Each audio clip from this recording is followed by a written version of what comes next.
அனைவருக்கும் அன்பான வணக்கம். இந்த வருடம் கோடை சுற்றுலாவாகவும் தமிழ் திருப்பணி திட்டத்திற்காகவும் இணைந்து ஜவ்வாது மலை சென்றோம்.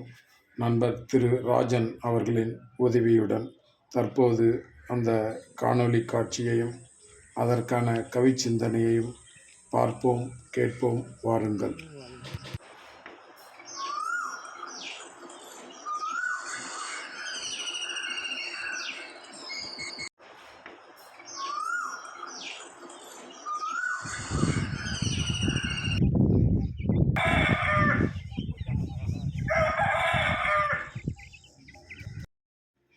இறைவா, இயற்கை இறைவா, வெற்றிடம் நீ, வெட்ட வெளியும் நீ, சுடு நெருப்பும் நீ, குளிர் நீரும் நீ, அங்கெங்கெனாதபடி எங்கும் நிறைந்திருக்கும் பேரன்பான காற்றும் நீ, இவை தாங்கும் மண்ணும் நீ. மண்ணில் இருக்கும் அனைத்து உயிர்களையும் வணங்கி இந்த பயணத்தை தொடர்வோம், வாருங்கள். குறிஞ்சி முல்லைக் காடு இயற்கை அன்னை நமக்கு தந்த பெரும் வீடு. மதிப்பவன் வாழ்கிறான், மிதிப்பவன் வீழ்கிறான்.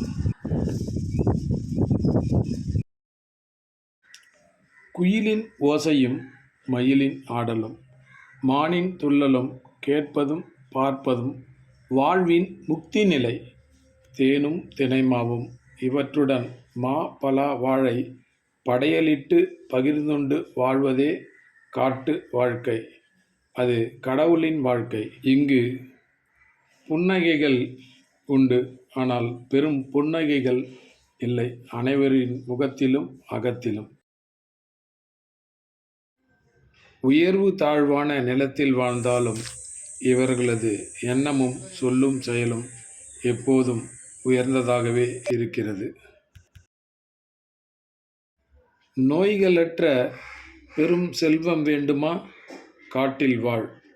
நீ அருவியில் குளி, ஆற்றில் நீந்து, வெயிலில் செயல்படு, மழையிலும் நனைந்திடு.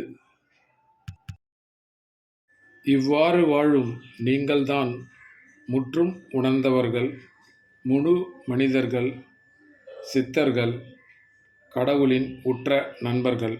இங்குள்ள பள்ளியில் உள்ள வண்ண இயற்கை காட்சியைத்தான் நீங்கள் காண்பது. அருகில் இருந்த இல்லங்களுக்கு சென்று திருக்குறள் திருப்பணி திட்டத்திற்காக அஞ்சல் அட்டை கொடுத்து ஓவியத்தையும் திருக்குறளையும் பாட வைத்து மகிழ்ந்தோம். அவர்களுக்கு உண்டான ஊக்கப்பரிசையும் அப்போது தந்து அங்கிருந்து இனிதே சென்னை திரும்பினோம். அந்த நிகழ்வுகளின் தொகுப்புத்தான் நீங்கள் கண்டது. இந்த மாணவர்கள் வரைந்து அனுப்பிய ஓவிய அட்டை சில தங்களின் பார்வைக்காக